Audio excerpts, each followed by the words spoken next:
하나님은 또다시 부흥을 주신다는 그 하나님의 놀라운 기적의 역사를 기도하는 거예요. 더욱 강력한 성령의 기름 부음이 임하소서. 아멘. 여러분에게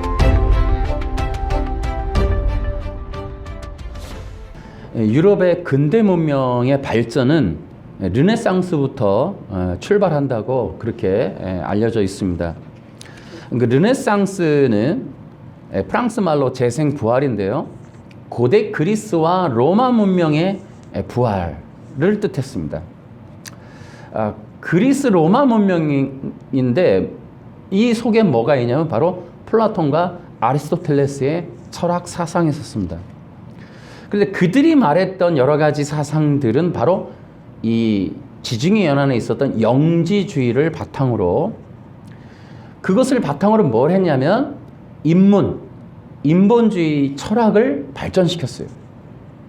그것을 이제 바로 이탈리아에서 그것을 다시 한번 재생을 시켜서 전 유럽으로 보급하는, 그래서 전 유럽의 문명의 근대화의 시작은 바로 이탈리아 안에서 일어났던 인문주의 부흥운동, 바로 인본주의 부흥운동이, 그것이 바로 유럽의 근대 문명을 이루는 바탕이 되었다, 이렇게 되어 있습니다.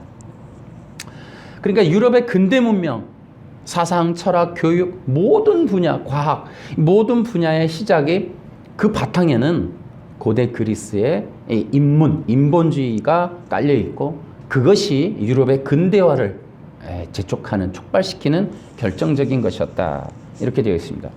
그리고 그런 어떤 르네상스 시기에 바로 인간 중심적인, 인본 중심적인 것이 이제 그것이 지나면서 이 계몽주의를 지나면서 이 철학 사상으로 인간의 이성, 또 인간의 생각, 인간의 가능성과 잠재력, 이런 것들을 발전시켜 나가는, 그런 것을 통해서 신으로부터 개별적인 존재, 신과의 구별되는 존재로서 인간을 더욱더 충실하게 연구하는 그런 분야로 발전하게 됩니다.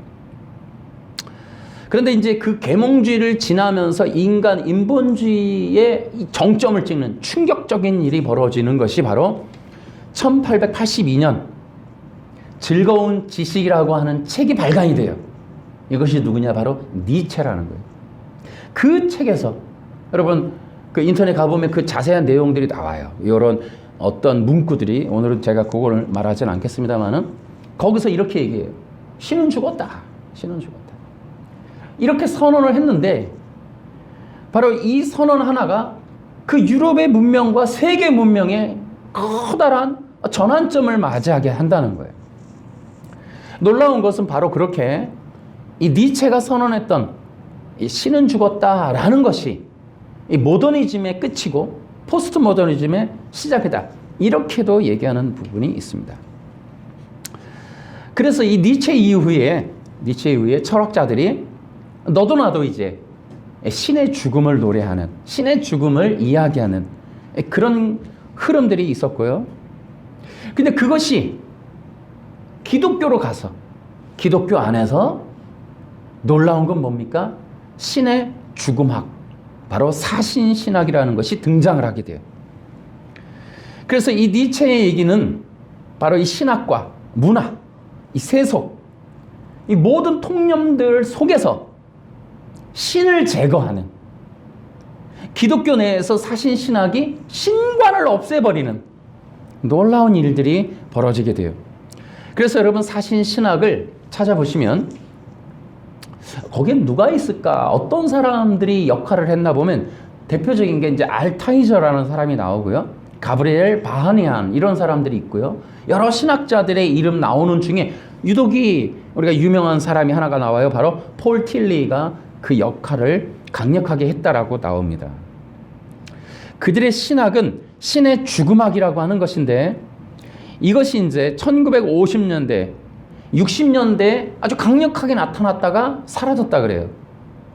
그런데 사라진 것이 뭐냐면 사신신학이라는 이름이 없어졌지, 그들이 말했던 것은 여전히 살아남아서 바로 이 무신론, 세계적으로 무신론 신학까지도 발전하게 되었다라고 하는 거예요. 그런데 바로 그렇게 사신신학이 발전할 당시에 바로 1966년 4월 8일 세상에 정말 충격적인 책이 하나가 발간이 돼요. 그게 바로 타임지였어요. 이 타임지의 그 4월 8일 4월자 타임지 표지가 검은색 바탕에 빨간색으로 되어 있는, 그래서 표지 인물이 없는, 배경이 없는 그런 특별한 타임지가 발간되면서 거기에 제목이 이렇게 돼 있어요. Is God dead? 신은 죽었는가? 여러분 이거 기억나시죠? 바로 니체의 말이었어요. 니체의 말이 1950년대에 대중성을 끼치고 그 시대의 영향력을 여전히 끼치고 그것이 더욱더 증폭되고 있다라고 하는 거예요. 그래서 포스트 모더니즘의 가장 중요한 핵심적인 내용이 뭐냐? 신의 죽음학. 신의 죽음학. 포스트 모더니즘이 꿈꾸는 게 뭐냐면 신을 제거하는 거예요. 그 제거하는데요, 거기서 끝나지 않아요. 또 한 번의 충격적인 타임지가 발간이 되는데, 이번에는 2017년 여전히 4월 3일 날 도널드 트럼프 대통령이 집권하는 첫 해에 타임지가 놀라운 이야기를 하나 또 터뜨립니다. 이것이 바로 뭐냐? Is true dead? 진리는 죽었는가? 여러분, 하나님이 죽었는가? 이것을 얘기한 지 이제 한 4, 50년 만에 한 번 더 얘기하는 거예요. 진리도 죽었는가? 그러니까 하나님을 제거하고 진리마저 제거하는 거예요. 그래서 하나님도 없고 절대적인 법이 없다. 법칙이 존재하지 않는다. 그래서 그 이후로 더 강력하게 전 세계적으로 인권이라는 말이 올라오면서 놀라운 건 뭐예요? 절대법을 대처하는 법을 세상에 소개해요. 그것이 인권이란 말이에요. 그래서 인권이라고 하는 우월한 법, 상위의 법에 의하여 절대법을 제거해가는 그런 운동이 더 강력하게 세계적으로 펼쳐지는 겁니다. 진리가 죽어지면, 진리가 없어지면 어떻게 돼요? 선악의 근거가 없어지고, 선악이 없으니까 심판이 없어요. 심판이 없으니까 죽음이 없는 거예요. 벌도 없고 죄도 존재하지 않는.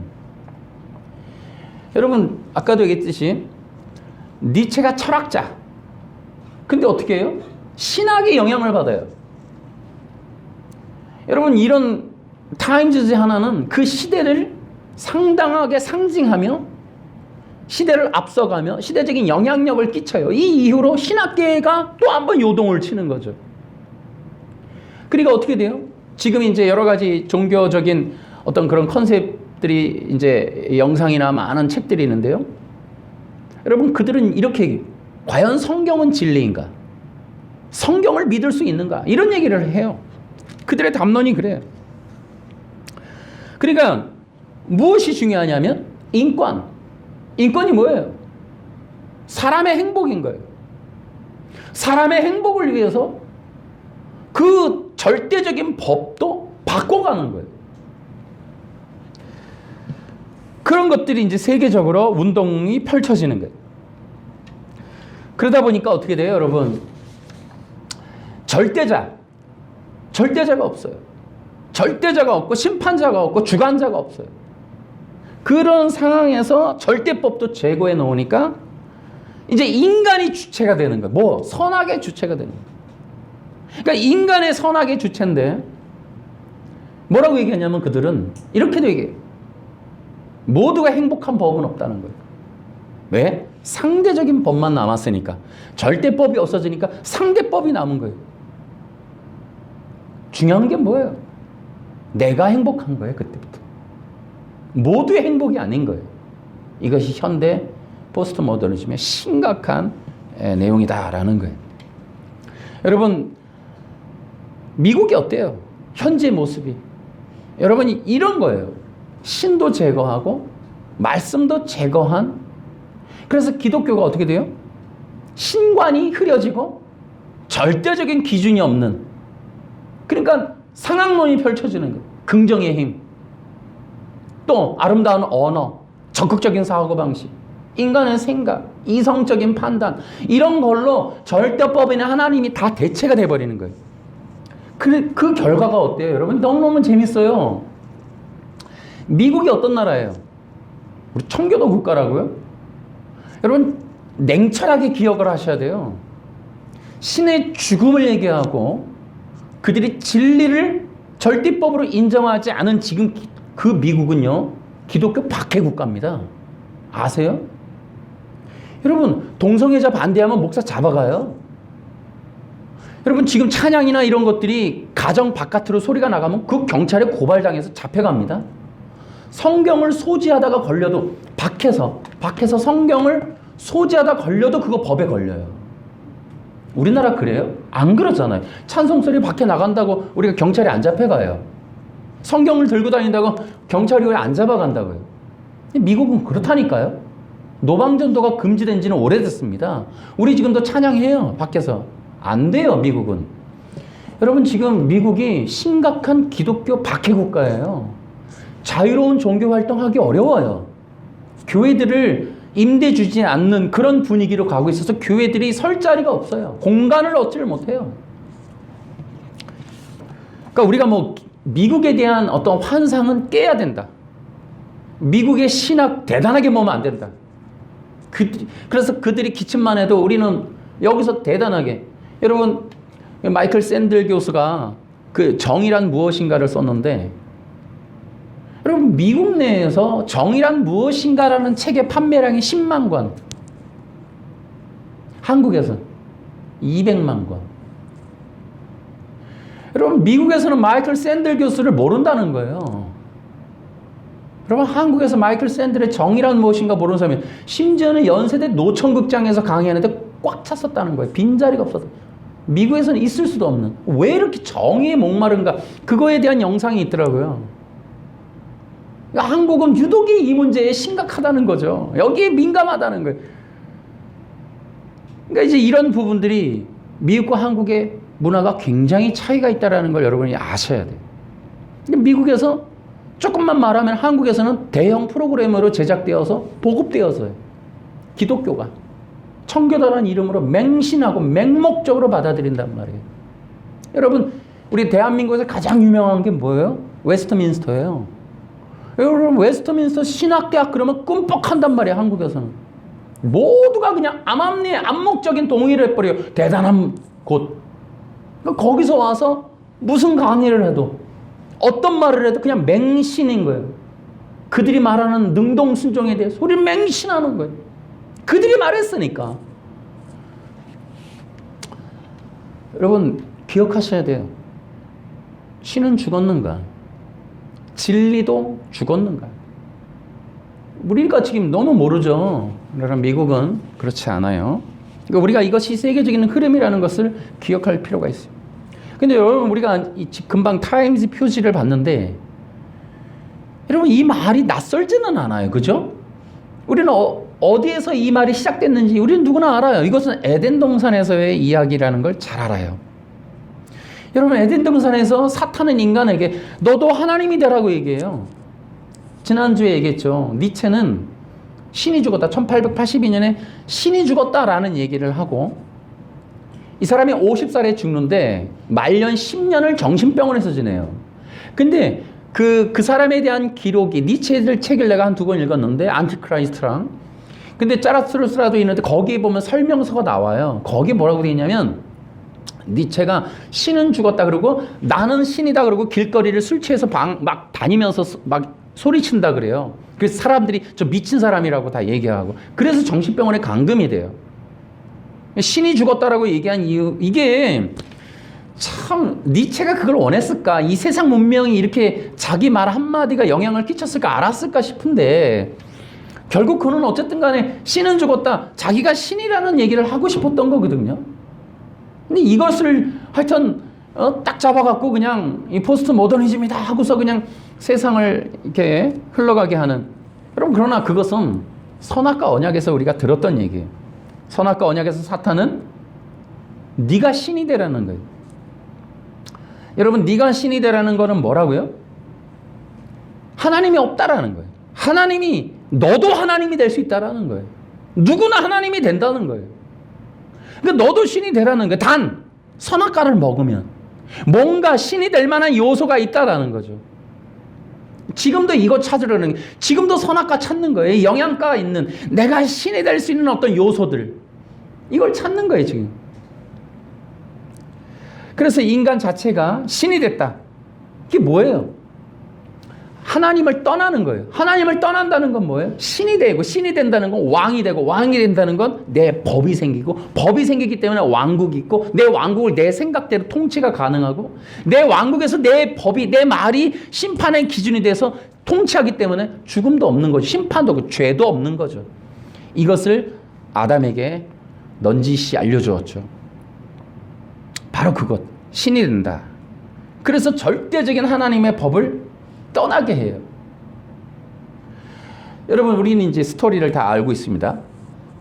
아담이 신이 됐습니까? 신이 안 됐어요. 죽지 않았습니까? 아니에요. 죄와 사망 가운데 처했어요. 사탄의 유혹은 거짓말이었어요. 다시 얘기할까요? 인간이 절대적인 법을 없다고 인식한다 한들 절대적인 법이 없어지는 건 아니란 말이에요. 우리가 하나님이 없다라고 말을 할 수 있어도 하나님이 없지는 않으세요. 거짓말일 뿐이라는 거예요. 그러므로 두 가지는 우리는 믿을 수가 있어요. 하나님이 살아계시다는 것과 하나님의 말씀은 영원하다는 것. 결코 없어지지 않는다는 것. 그런데 여전히 인간의 야망은 뭐라고요? 인간이 신이 되는 것. 신이 됐기 때문에, 인간이 신이 되는 세상이 되었기 때문에 진리도 필요가 없는 거예요. 그래서 이제 이 진리가 없는 시대가 되어버리면 어떻게 된다? 인간 중심, 인간 문명이 완성이 된다. 다시 얘기할까요? 우리 아까 얘기했죠? 여러분, 절대적인 법이 없으면 그 자리를 차지하는 법이 뭐라고요? 인권이라니까요, 인권. 지금 학생인권 조례를 보세요. 여러분, 인권이라고 하는 인권법에 의해서 불가능한 게 없어요. 뭐예요? 인간이 원하는 거를 이루지 못할 법이, 그럼 제한이 없어요. 고등학생인데, 중학생인데 성관계가 가능하고 애도 가질 수 있고 동성애도 가능해져요. 다행스러운 건 여러분이 들으셨나요?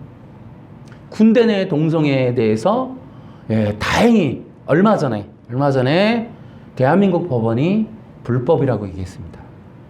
진짜 저는 한숨 났어요. 와, 큰일 날 뻔했다 진짜. 군대 내에서 이게 합법화되면 정말 초토화된다, 멸망해버린다 이거. 다행스럽게 그걸 불법이라고 선언을 했습니다. 자, 여러분, 인간에게 하나님의 법, 말씀을 제거하면 여러분, 인간의 뜻이 이루어질 것 같습니까? 그렇지 않아요. 절대 그렇지 않습니다. 기억하세요. 하나님의 법을 제거하거나 하나님의 법을 떠나서 살면 인간은 어떤 존재가 될까요? 절대적인 기준이 없으면 인간은 여러분 그냥 단순한 하나의 욕구 욕망만 남은 짐승에 불과해요. 그래서 이걸 뭐라 그래? 비스트라고 해요. 비스트. 그래서 이제 이 그 포스트 모더니즘서부터 이런 거를 추진하는 어떤 영적 세력들이 있어요. 사탄을 비롯해서 바벨 문명. 결국 인간을 다루기 쉬운 가축으로 만들기 위해서 어떻게 한다고요? 짐승, 노예, 기계화를 만드는 거예요. 인간을. 그러기 위해서 첫 번째로 해야 되는 게 뭐라고요? 말씀을 제거하는 거예요. 하나님의 말씀을 없애버리는 거예요. 사람들이 절대법이 없으면, 자, 내 뜻대로 산다 그랬죠. 그러니까 인권이라고 하는 상위법을 정해놓고 그 다음을 정한단 말이에요. 지금 세상에 그런 거예요. 그러니까 인권이 뭐냐면 인간의 행복이에요. 인간의 행복의 규정은 욕구, 욕망의 성취란 말이에요. 내가 하고 싶은 걸 이루는 거예요. 그러니까 학생들에게서부터 절대법을 제거하고 욕구와 본능 중심으로 하게 해요. 그러니까 학생들에게도 동성애가 가능하게 하자. 여러분 그 뒤끝은 멸망이라는 거 우리 잘 알아요. 얼마나 인생이 피폐해지는지는. 세상이 멸망으로 가는 거예요. 절대법을 제거하는 그 인권에 의하면 인간의 삶은 무너지게 돼 있는 거예요. 여러분 보세요. 인권이라고 하니까 여러분 우리 사람들 술을 마셔요. 제한이 있나요? 죽지 않을 때까지, 죽을 때까지 마셔도 불법은 아니에요. 그러니까 사람들이 지금 엄청나게 자기 욕망에 충실하는 모든 것에 대해서 대한민국은 되게 관대해요. 법이 없단 말이에요. 내 욕구를 충족하는데 법이 없어요. 여러분 돈이 생기니까 대한민국이 어느새 마약 청정국이라고 하는 게 사라졌어요. 쾌락이라고 하는 걸 얻을 극대화시키기 위해서 자기가 가진 모든 걸 다 해요. 지식과 역량과 능력과 돈과 명예와 권위를 다 팔아서라도 욕구, 욕망이라고 감각적 쾌락을 행복이라고 규정하고 그걸 인권이라고 규정하고 달려가는 거예요. 법이 없는 거예요. 절대법. 어떤 규정된 법이 없는 거예요. 이게 인간 세상인 거예요. 그러니까 이걸 극대화하라고 끊임없이 법을 제거해줘요. 그게 인권법이에요. 인권법. 그러니까 학생들에게도 가능한 모든 걸 다 하라는 거예요. 그게 인권법이에요. 그러니까 사람들이 계속해서 뭘 생각하냐면 행복이라고 하는 주관적인 자기 개념을 만들어서 그것을 추구하는 걸 선이라고 보는 거예요. 선한 삶. 최고선. 최고선이 뭐야? 아리스토텔레스가 만든 최고선은 행복이에요. 행복. 그러니까 중세 유럽의 문명이 하나님의 나라와 하나님과 함께함, 구원 이런 것들이 행복이 아니라 인간의 욕구의 성취를 최고선으로 보는 거예요. 최고선. 그러니까 그 행복, 그것이 현대, 그래서 유럽 문명, 그 행복이라고 아리스토텔레스의 그 최고선이 지금 세계 문명이 되는 거예요. 그럼 여러분 보세요. 어떻게 사는 것이 좋은 삶이냐? 행복이란 뭐냐? 이런 이야기들이 책으로 굉장히 많이 나와요. 이게 유럽 문명이에요. 그러니까 인간은 여러분 아리스토텔레스부터 그 고대 그리스 철학의 그 도덕 관념 철학 이런 거 보면 절대법이 없는 거예요. 특히 칸트가 이제 그걸 만들어 놓은 거예요. 절대법이 없는 인간 이성 중심적인 도덕 윤리 철학을 만든 거예요. 여러분 그것들이 중세 여러분 종교 교육을 찾아보십시오. 여러분 인터넷 자리에 뭐가 나온 줄 아십니까? 르네상스의 결과물이 종교 교육으로 나옵니다. 르네상스가 나온 최고의 선물이 종교교육이라는 거예요. 인문주의, 인간을 자유케 하는 그런 운동의 극대화가 종교교육이다라는 것, 이런 것들이 나온단 말이에요. 그게 연결되어 있다는 거예요. 구글이나 이 나미위키를 찾아보세요, 여러분. 이제 그런 것들을 보면 충격이라고요. 그러니까 이 인간의 어떤 자율적인 이성적인 어떤 판단, 그거를 절대법을 대신하게 만들어요. 그러니까 하나님 말씀에 의해서 하나님과 함께함, 하나님의 구원하심, 하나님이 우리를 십자가에서 구원해 주시고 영원한 생명 거듭나게 해주시고 하는 하나님과 함께함의 기쁨, 행복, 그 영원한 생명, 생명의 삶을 누림, 이런 것들이 아니라 인간 이성적인 판단에 의한 자기 주관적인 행복 추구, 이런 것들을 최고선이라고 얘기한단 말이죠. 이제 이런 것들을 이제 우리가 이 요즘 시대에 우리가 흔하게 접하고 있는 거예요. 이게 뭐라고? 절대법을 제거하는 거예요. 그래서 끊임없이 사람들로 하여금 자기 주관적 행복이라고 하는 거에 이 돌격하도록, 거기에 집중하도록 만들어가는 그런 문화 속에 지금 우리가 살고 있다고요. 이런 것들이 우리에게 굉장히 중요한 얘기다. 여러분, 제가 최근에 이 철학 문제라든지 인문주의 이 공부를 할 때 참 놀라운 건 뭐냐면, 제가 르네상스와 니체를 다시 보면서 충격을 먹었는데, 여러분 이제 한번 둘러보세요. 초등학교, 중학교, 고등학교에 가면 필독서라는 게 있어요. 제가 거기서 충격 먹었어요. 니체의 짜라투스트라 필독서예요. 이것은 굉장히 좋은 책이다. 우리가 소화하기도 벅찬 내용을 필독서라고. 그 외에도 여러분 얼마나 많은 내용들이 이 철학적인 인문주의 결과물들이 필독서로 어릴 때부터 그런 것들이 일반화적인 지식으로 지금 전파되고 있는지 여러분 놀라울 때가 한두 번이 아니에요. 그런데 그 인문주의라고 하는 게 지식적인 어떤 역량을 늘리는 그런 긍정적인 면? 아니요. 이게 뭐냐면 하나님이 없는 세상에 대한 하나님이 없는 절대법이 없는 인간에 관한 이야기들이란 말이에요. 이게 인문주의.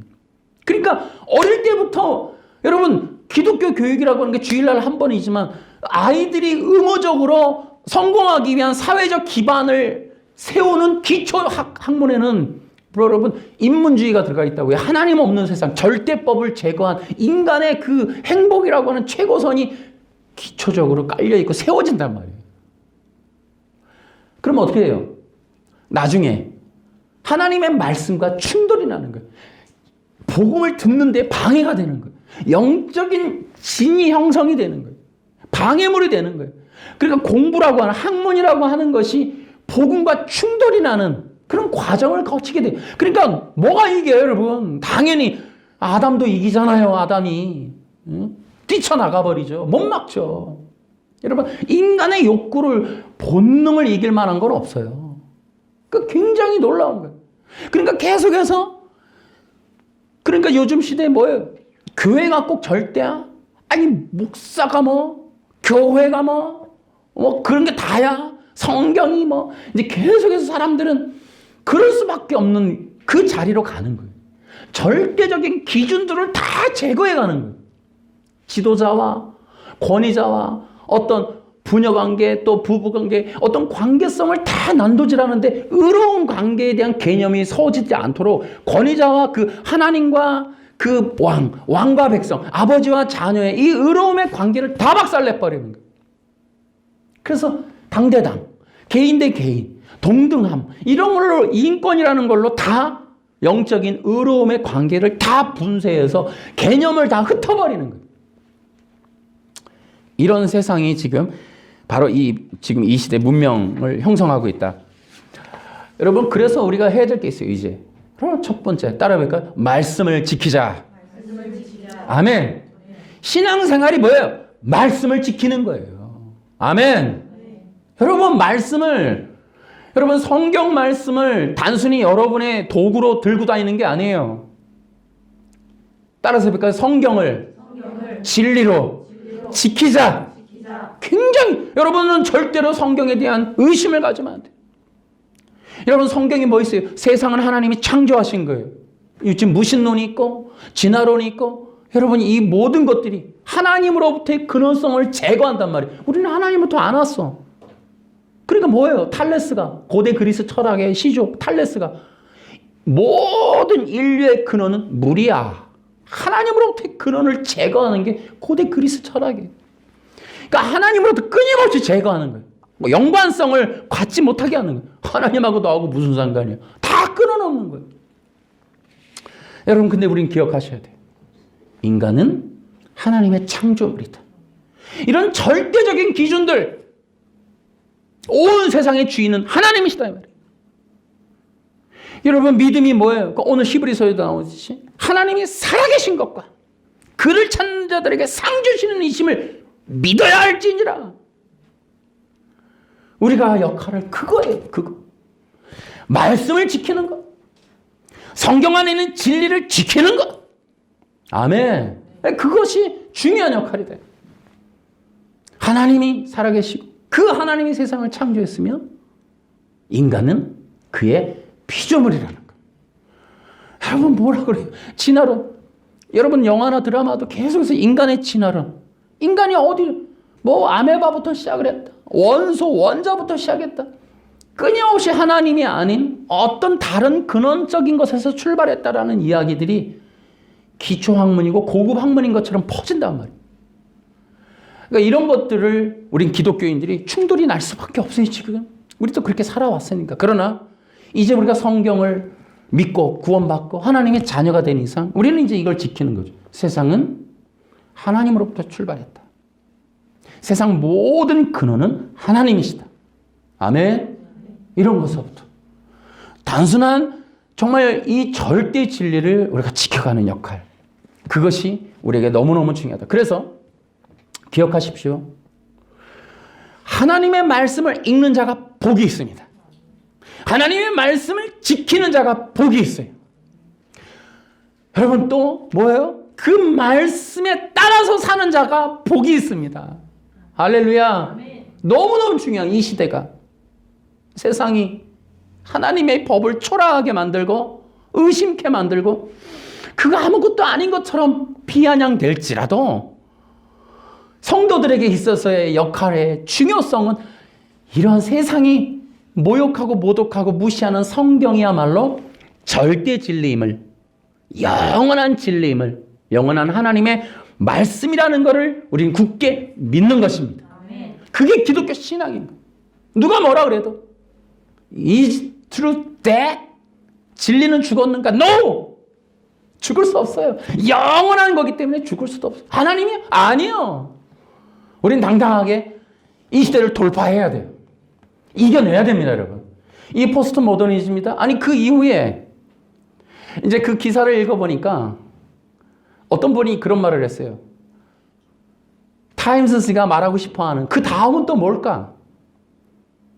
그 다음은 아마 이러지 않을까라고 누군가 예측을 하나 했는데 틀리긴 했어요. 뭐라고 예측했냐면 도덕은 죽었는가라고 말하고 싶어 했을 것이다 라는 얘기를 누가 했더라고요. 근데 이 시리즈가 나와요. 2021년인가가 한 번 더 나와요. 근데 그건 가상화폐는 죽었는가라는 거예요. 그래서 제가 그거는 얘기는 안 했는데요. 그들이 또 한 번 그런 광고를 해요. 타임스가. 가상화폐는 죽었는가. DNT인가 뭐 이런 얘기를 하긴 해요. 근데 어쨌든 우리는 이제 분명하게 얘기해요. 하나님, 진리 절대 죽을 수도 없고 죽지 않죠. 영원한 거기 때문에. 그러므로 우리는 그 영원한 하나님과 영원한 하나님의 말씀 안에 살 때 우리는 진정 온전한 삶, 진정한 생명의 삶을 살 수 있습니다. 라는 거예요. 이것이 우리에게 너무너무 필요하다. 여러분 성경 말씀을 지키는 것, 또 여러분 우리가 이제 굉장히 중요한 내용은 말씀을 묵상하는 거예요. 여러분 시편 1편 또 여호수아에서도 주야로 묵상하는 것에 대해서 나옵니다. 그 말씀을 묵상하여 우리의 영혼의 양식으로 삼는 것. 여러분 그것이 의미하는 게 뭐냐면 이걸 기억하세요. 말씀은 능력인 거예요. 아멘? 여러분 꼭 기억하셔야 돼요. 우리는 이제 우리의 여러 가지 약한 부분들을 메꾸기 위해서 여러분 우리는 세상 것에 대해서 우리의 연약함을 채우려고 그래요. 지위나 명예나 돈이나 관계성. 여러분 인간 관계성도 사람들에게 도움이 되느냐? 여러분 이것이 굉장히 블랙홀이 되는 사람도 굉장히 많습니다. 때때로 인간의 관계성이라고 하는 하나님이 없는 인간의 이 관계성이 솔타이가 돼가지고 영혼의 피폐함으로 가는 사람도 굉장히 많아요. 예를 들어 뭐 우리가 사업적인 것도 그렇고 심지어는 여러분 들어보셨죠? 인간 중독이라는 말도. 전화벨이 없으면, 팔로워가 없으면, 누군가의 좋아요가 없으면, 따르릉 소리가 없으면 견디지 못하는 인간 중독, 사회 중독성에 빠져 있는 사람들이 있습니다. 우리가 이런 인간의 관계성에서 얻어질 만한 것을 사회적 능력이 되거나 안전장치라고 생각하는 것이 깨져야 돼요. 여러분 세상은 그렇게 만들고 인식하게 해요. 다시 한번요. 우리 성도들에게 있어서의 근원적인 능력은 우리 안에 새겨지는 하나님의 말씀입니다. 아멘. 여러분들이 기억하셔야 돼요. 진정으로 강한 자가 누구냐면 하나님의 말씀이 풍성히 그 안에 거하는 자들이에요. 여호수아에게도 승리의 비법을 전날 밤에 뭐라 그래요? 말씀 묵상이라고.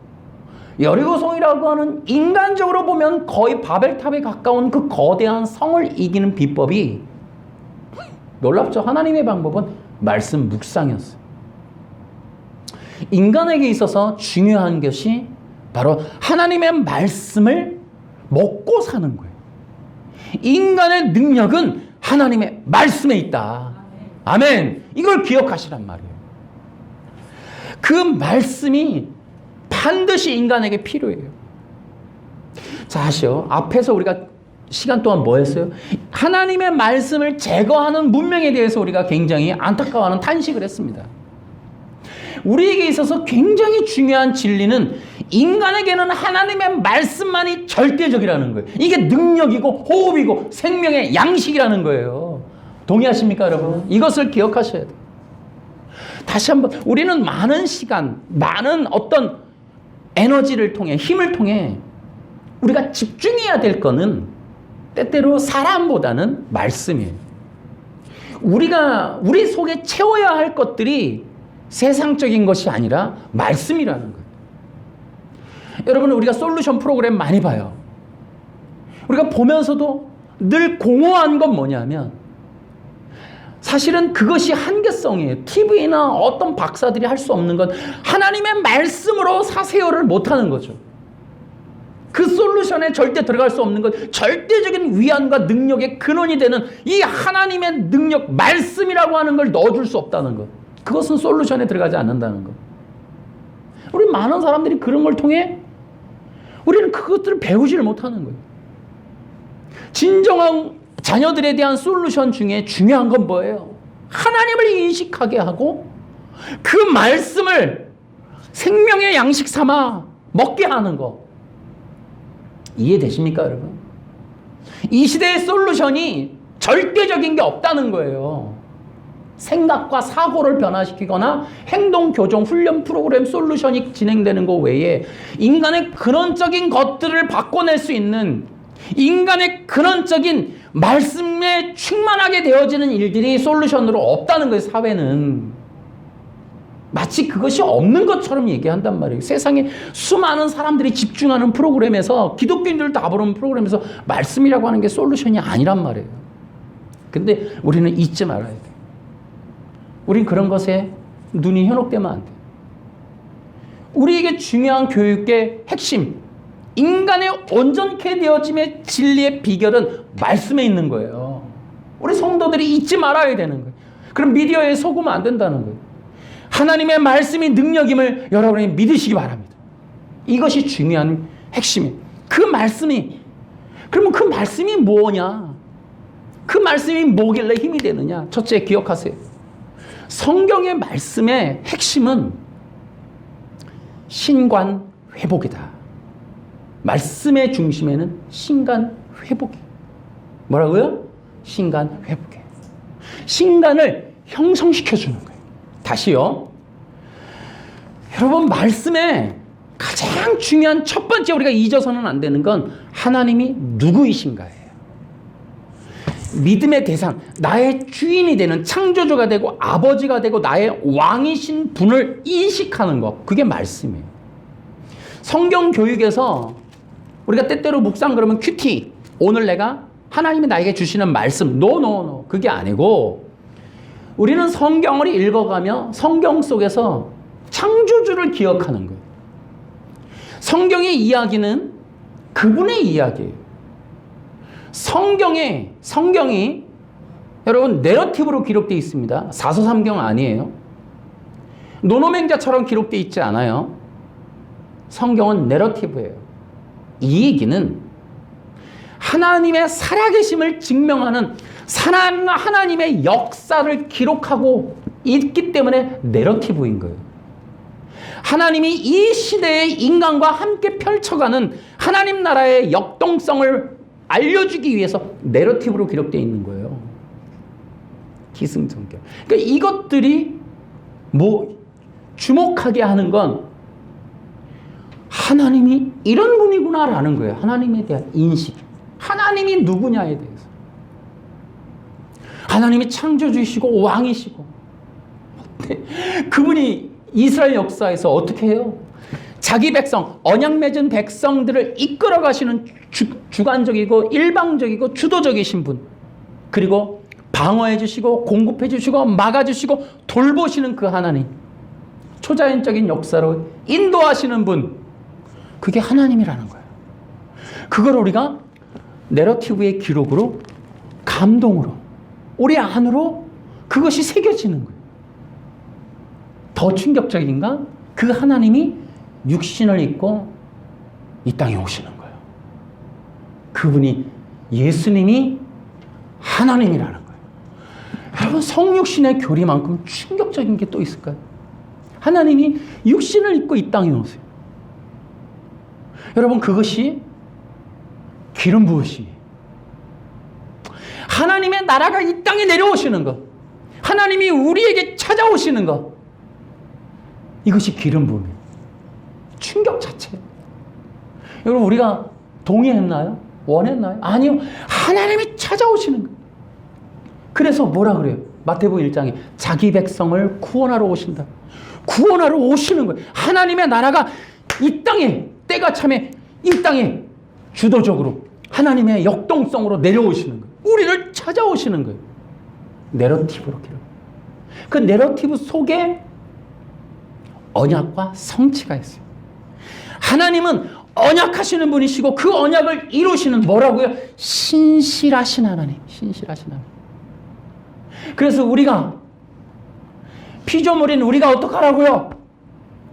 우리가 이렇게 무지한 우리가 어떡하라고요? 그 하나님을 믿을 수 있도록 언약을 성취하시는 그 하나님, 그 하나님을 우리는 신실한 하나님으로 믿는 거예요. 그 하나님을 나의 주인으로 모셔서 하나님의 약속이 이루어질 것에 대한 믿음을 갖게 하는 것. 여러분, 이게 성경 말씀. 성경 말씀. 세상이 인정하지 않는. 그런데 여러분, 놀라운 건 그 하나님의 도래, 그 하나님의 역사하심, 그래서 그 하나님과 우리의 엔카운터, 만남, 그 만남의 역사가 인간을 온전케 한다고요. 인간을 진정으로 생명으로 충만하게 한다고요. 그때서야 영혼의 자유가 생기는 거예요. 영혼의 기쁨이라는 게 올라오는 거예요. 드디어는 인간의 어두운 곳에, 인간의 죽어가는 영역에 그 빼앗긴 땅이 옥토로 변하는, 젖과 꿀이 흐르는 땅으로 변화되는 역사가 그 하나님과의 만남을 통해 이루어지는 거예요. 그랬더니 성경이 뭐래요? 이제는 새로운 피조물이라.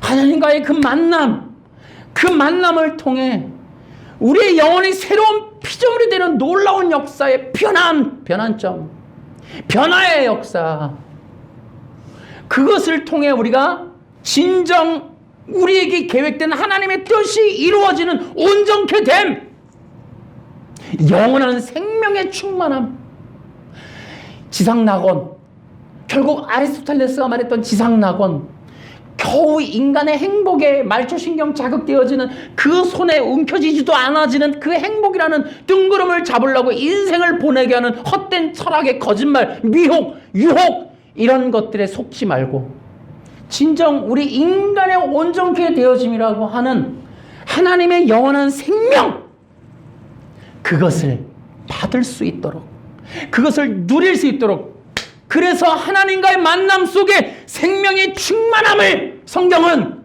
안식이라고 표현한단 말이에요. 안식. 할렐루야. 그래서 내가 얘기하죠. 내가 여러분한테 몇 번에 걸쳐서 얘기했어요. 여러분, 우리 인간에게 있어서 최고선은 행복이 아니라 안식입니다. 안식. 하나님의 날개 그늘 아래서 쉬는 거예요. 이것이 하나님이 계획하신, 우리에게 주시려고 하는 최고의 은혜의 선물이 안식함이에요. 안식함. 평온함. 두렵고 외롭고 슬프고 고통스럽고 긴장되고 하루하루가 견디기 힘든 이 고통의 삶에 두 팔 두 다리 뻗고 편안하게 쉴 수 있는, 내 모든 근심 걱정 염려를 내려놓을 수 있는 그 날개 그늘 어딘가에 쉬고 편히 나의 모든 걸 내려놓을 수 있는 그런 은혜의 시간은 하나님 만날 때 이루어진다는 거죠. 그 이전까지 인간이 움켜잡으려고 된 행복은 결코 잡을 수 없다는 거예요. 그 어떤 행복이라도. 여러분, 우리의 그 하나님의 영원한 만남 속에 이루어지는 그 은혜의 선물, 안식을 누리기 위하여 성경이 그렇게 진리로 알려주시는 거예요. 우리 영혼, 이 땅에 피조물로 지어진, 육체로 지어진 우리 인간의 이 세상 속에 정말 파란만장한 이 땅 속에 던져진 우리들에게 하나님이 주시려고 하는 것은 하나님 안에서의 안식이라는 것. 여러분이 그걸 누리시길 바랍니다. 그런 자가 되시길 바라요. 그것이 여러분 여기에 기록되어 있다고요. 성경에. 세상 문명이, 사탄이 이걸 가리고 있어요. 더 많은 사람들이 성경을 통한 진리를 깨닫고 그 진리 안으로 들어가려고 하는 그런 기독교 운동이 생명력으로 펼쳐져야 돼요. 근데 여러분, 이런 문화를, 이런 기독교 문화를 잠식시켜버린 세상의 문화는 인간의 오해로부터 시작해요. 하나님과 기독교 교회, 말씀, 성경, 율법 모든 것들이 인간을 억제하고 제한하는, 인간이 행복하게 되는 걸 방해하는, 하나님이 인간을 억제하려고 하는, 아우 나 담배 못 피게, 술 못 먹게, 내가 어디 놀러 가지 못하게, 나 하고 싶은 거 못하게 해 라고 하는 오해로 인식되게끔 만들어 놓은 것이 사탄이에요. 그리고 인간의 본성이 그걸 읽고 있단 말이에요.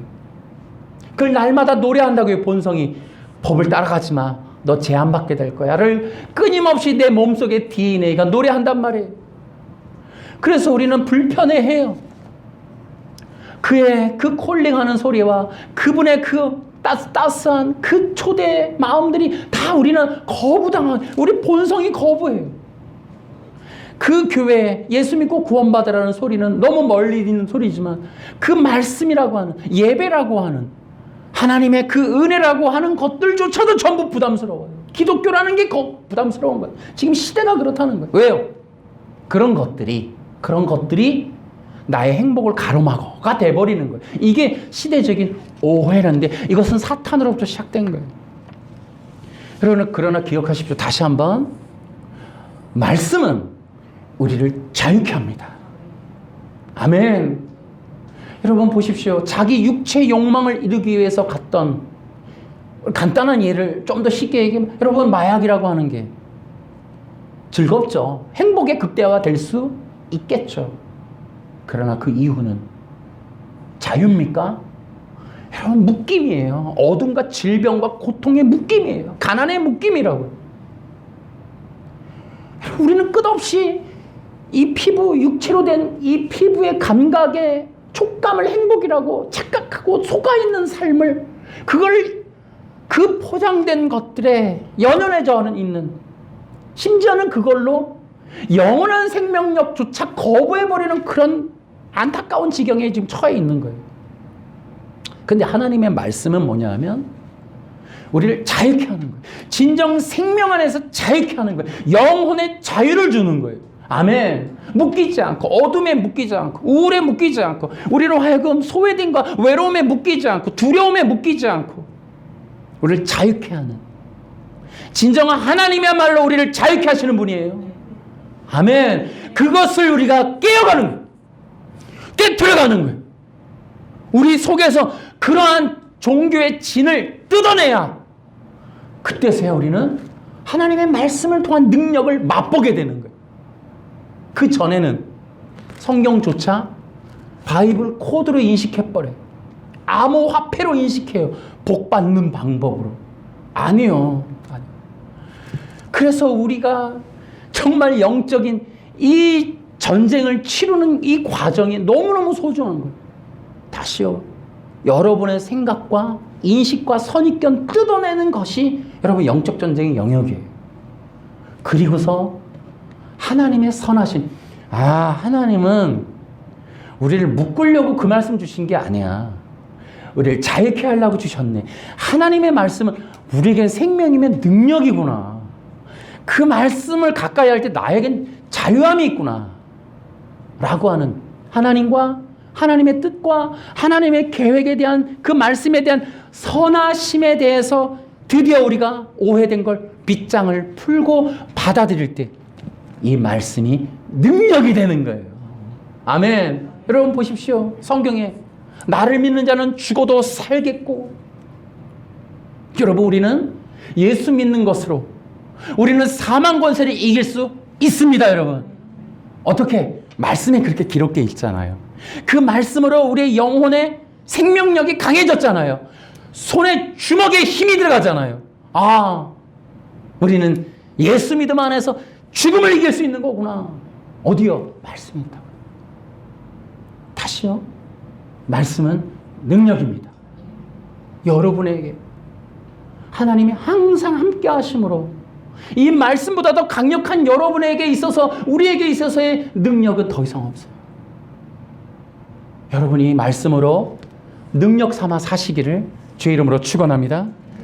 그렇게 해서 이 말씀을 받아들이는 자들에게 드디어는 이제 이 말씀이 능력이 되는 거예요. 그 능력이 되면서 그 말씀의 능력이 우리를 이제 새롭게 변화시켜요. 그리고 우리가 고백하게 돼요. 그 말씀의 능력을 경험하고 나니까 뭐라고 얘기해요? 죄송합니다. 이전에 나는 내가 주인인 줄 알았습니다. 내 생각이 옳은 줄 알았습니다. 내가 이렇게 사는 게 좋은 줄로 알았습니다. 이제 나의 왕권을 내려놓습니다. 하고 드디어는 하나님의 말씀이 열매를 맺어 우리로 하여금 예수 그리스도 앞으로 인도한단 말이에요. 그랬더니 어떻게 돼요? 예수님 그분의 십자가의 그 놀라운 대속의 구속을 통하여 예수님이 바로 나의 창조주신 하나님이시라는 것을 깨닫고 예수님께 나의 왕권을 내어드리는 거예요. 위임식이 펼쳐지는 거예요. 그 왕권이신 그리스도를 만나면서 이제는 하나님의 계획이신 영원한 대속의 구속을 깨닫고 그 영원한 구속이라고 하는 결과물이 놀랍게도 거듭남이며 그 거듭남은 물과 성령으로 이루어진다는 것. 제가 이 얘기를 왜 합니까? 이제 여러분 기억하십시오. 성경 말씀이 무엇인고 하면 성령의 기름 부음의 통로라는 거예요. 다시 한번 할까요? 여러분 말씀을 사랑하십시오. 말씀을 존중하십시오. 이 성경이 무엇인고 성령의 기름 부음의 통로라는 거예요. 그것이 하나님의 말씀이에요. 예수 그리스도를 믿는다라는 그 의미가 예수 그리스도 앞으로 나를 이끄심의 이유는 예수님을 통하여 성령의 기름 부음으로 충만케 하시려는 뜻이 하나님의 계획이라는 걸 그때서야 아는 거예요. 아멘. 우리는 성령이 필요합니다. 하나님의 이 은혜의 결정적인 핵심은 성령이에요. 잘 기억해 보십시오. 제가 앞에서도 얘기했죠. 제가 너무 충격 먹었던 게 르네상스였고, 르네상스가 바로 플라톤, 아리스토텔레스였다는 거. 그래서 그들의 책도 읽었어요. 그래서 공부하면서 느끼는 건 그들의 이 영지주의적인 인문주의가 유럽의 근대화를 이루면서 근대 철학과 근대 신학에 상당한 영향력을 끼친 걸 보면서 한 가지 느낀 건 현대 철학과 현대 신학, 근대 신학의 문제점은 성령을 회방한다는 거였어요. 성령을 가로막는다는 거였어요. 그들의 사상이, 그들의 신학이 그렇게 이 계몽주의, 그 영향으로 일어나는 이 근대 신학적인 면들이 내포하고 있는 게 성령을 가로막는 거예요. 거기서 결정적으로 나온 게 성령의 은사 중지론 같은 거. 근데 이런 것들이 이제 성령을 회방하는 방식이 신사도를 통하여 어떻게 한다?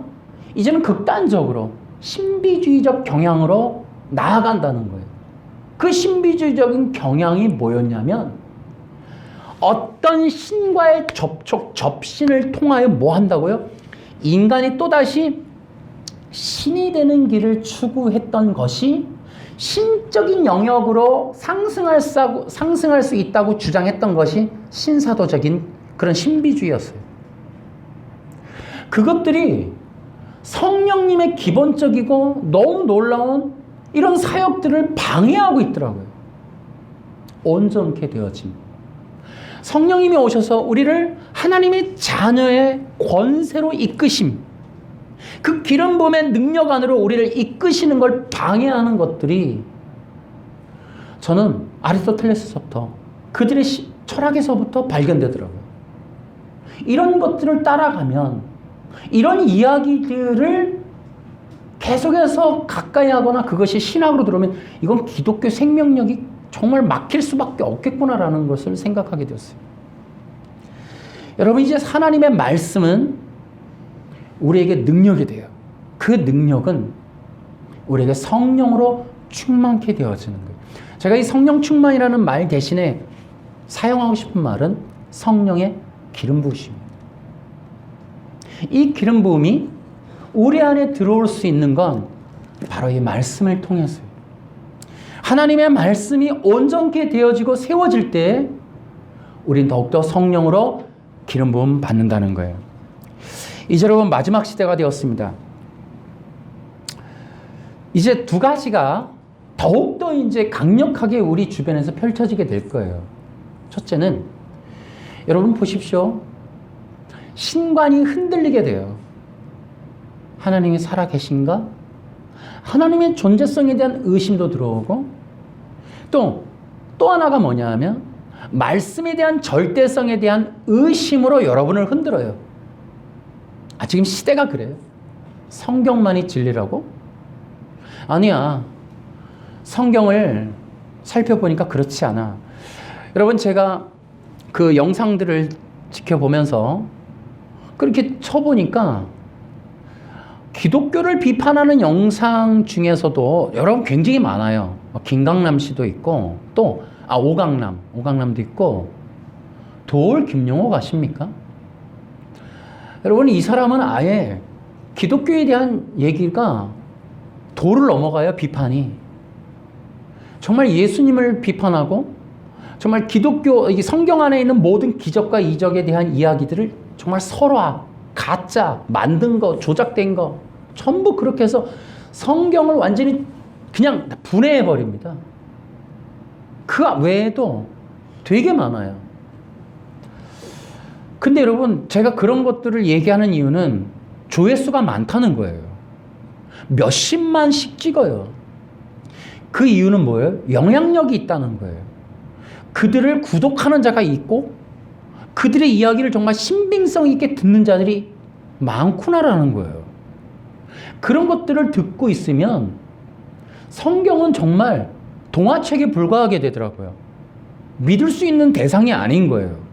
우리에게 능력을 주는 성령을 아니더라고요. 그냥 스토리예요.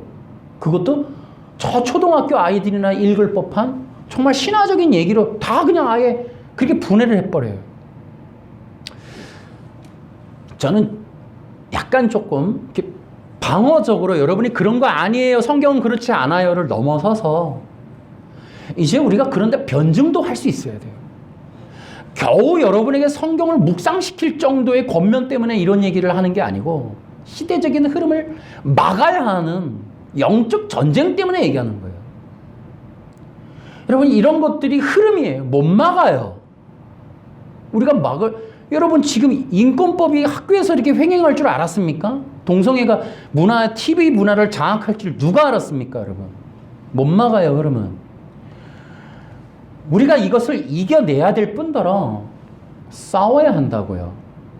이제 와서 여러분 수준에서 묵상시키려고 하겠습니까? 그걸 넘어가야죠. 진리로 지켜야죠. 눈을 부릅뜨고 세상 문화와 철학과 이런 것들을 봐야죠. 저는 타임지 그걸 보면서 미국이 무너지는 것들이 바로 이런 것들 때문이다라는 생각을 해요. 다시요. 영적인 진리의 변화는 그 나라 문화와 그 문명의 위기를 초래한다고요. 대한민국에서 인권법이 횡행하며 절대법 성경이 무시당하는 거와 정말 정비례해서 국가가 무너질 수 있다라는 영적인 것과 이 세상의 어떤 흐름은 무관하지 않다는 거. 우리는 진정으로 이러한 진리를 지키는 일, 다시요, 두 가지. 첫째, 신관에 대한 이런 흐름. 또 하나, 말씀에 대한 절대성에 대한 이 흐름. 이 두 가지를 기억해야 돼요. 여러분, 이런 것들이 흐름이 되면 이제 기독교인들은 시대에 뒤떨어지는 자가 되고 여러분들이 좀비 되는 거예요. 없는 하나님을 있다라고 얘기하고 동화책 같은 성경을 믿음의 대상으로 놓고 그걸 묵상한다고 하는 이 코미디 같은 일들에 대해서 조롱한단 말이에요, 저 사람들은. 우리는. 그래서 여러분, 마지막 시대 되면 진정한 성도와 기독교인들이 얼마나 모욕을 당할지 예상이 가능한 거예요. 진리가 없는 시대에 무슨 절대 진리라고 성경을 자꾸 주장하는 거 이 자체가 몇십만 명씩 구독하는 그런 사람들이 있는데 여러분, 우리 어때요? 지금 성경의 단순한 진리에 여러분 우리가 귀를 기울이나요? 그렇지 않아요. 여러분의 자녀들이 여러분의 말을 듣나요? 쉽지 않아요. 여러분, 시대가 그래요. 각기 하나님으로부터 떼어내는 거 너무 쉬워요. 부모님으로부터 떼어내는 거 너무 쉬워요. 누구 말을 안 듣고 사는 거 그냥 기본적인 본성이에요. 이건 너무나 쉬운 얘기예요. 그러나 말씀 안으로 들어오게 하는 건 이건 어려운 거예요. 어떤 사람들을 말씀에 순종케 하는 일이 어렵다고요, 이게. 어떤 기준에 의해서, 어떤 법에 의해서 제한받고 제재받고 그 틀에 의하여 내가 안전해지는 어떤 진리로 따라가는 삶을 살게 하는 건 불가능하다고요. 그래서 누군가 이런 얘기를 해요. 현대 기독교의 특징은 연단이 없다라는 거예요. 왜냐하면 본성 시대가 되면은 연단이라고 하는 그 이스라엘 백성의 광야의 여정은 없을 거라는 거예요. 현대판에서는 이미 튕겨나가기 때문에 있을 수 없다. 그러니까 하나님이 연단하려고 어떤 사인을 주면 돈으로 빠져나간단 말이에요. 사람 붙잡고 나가버린단 말이에요. 그 프레스를 안 받아요. 또 하나, 고난이라는 게 없어요. 고난은 실패로 끝나게 돼 있어요. 그러니까 이런 부분들이 우리 기독교 신앙인들에게 있어서 이제 올무의 역할을 하게 될 거예요. 연단을 받지 못함으로 그리스도의 형상화가 이루어지지 않는, 고난이 없으므로 열매를 받지 못하는 성도들이 무수히 많은 거예요. 그러니까 형식적이고 명목상 무능력한 그런 부분들. 좀 더 여러분 말씀을 드리면 전신갑주라는 거 들어보셨죠? 예수 믿고 자동으로 되는 거 아니에요. 뭐예요? 훈련으로 되는 거예요. 그러니까 교회 안에서 이 포스트 모더니즘이 요구하는 게 뭐예요? 훈련을 거부하게 하는 거예요. 훈련의 무용론을 얘기하는 거예요. 그러니까 훈련에 대한 개념이 왜곡되어 있기 때문에 식당 봉사나 주일학교 교사 이런 식이 이제 훈련이 되었기 때문에 진정으로 영적인 그리스도의 형상 회복이라고 하는 것들이 이제 인식이 되지 않는, 그래서 훈련이 없는, 그 훈련이 없기 때문에 기독교가 뭐가 돼요? 삶의 부분, 취미가 돼버리는 거예요. 가도 되고 안 가도 되고 하는 나의 기호의 일종으로 변화가 돼요. 그러니까 기독교라고 하는 이것이 나의 생명이었고 절대적인 거듭남이었고 나로 하여금 새 생명이 되고 새 피조물이 되게 했어라는 개념이 아니라 내 삶의 위락의 한 위로서 정도, 10개 중에 하나 정도 부분이 되고, 포스트 모더니즘이 여러분 신관을 어떻게 깨냐면 여러 가지 방법이 있어요. 나중에 또 시리즈 하겠습니다만은 그 중에 하나가 신관 회복이라는 건 뭐냐면 예수님이 나의 모범이 돼요. 그러니까 구원자의 위치를 빼버려요. 구원자나 절대자가 아니라 내 앞서서 걸어가신 참 따라하기 좋은 모범자로 만들어놔요. 그래서 대상화가 없어요. 모범자, 그냥 모델밖에는 없어요. 절대자가 없어지는 거예요. 절대자가 없으므로 인도자와 보호자, 나로 하여금 어떤 믿고 의지할 만한 대상이 사라지는 거예요. 위기 때 다 넘어가 버리는 거예요. 포기해버리는 거예요. 여러분, 기도라는 것도 절박할 때 어때요? 하나님에 대한 신실한 어떤 믿음이 있을 때 우리가 정말 눈물 뿌려 기도도 하잖아요. 대상자가 없으면, 절대자가 없으면 어떻게? 무당으로 간다고요. 점친다고요. 타로로 간다고요. 이 위기를 어떻게 넘을까? 점치러 가는 거예요. 대상자가 없어졌어. 그러니까 내가 취미 기호가 돼 있었기 때문에 어차피 위기 때에는 절대자가 없는 신앙이었으니까 이 타로로 가는 거예요.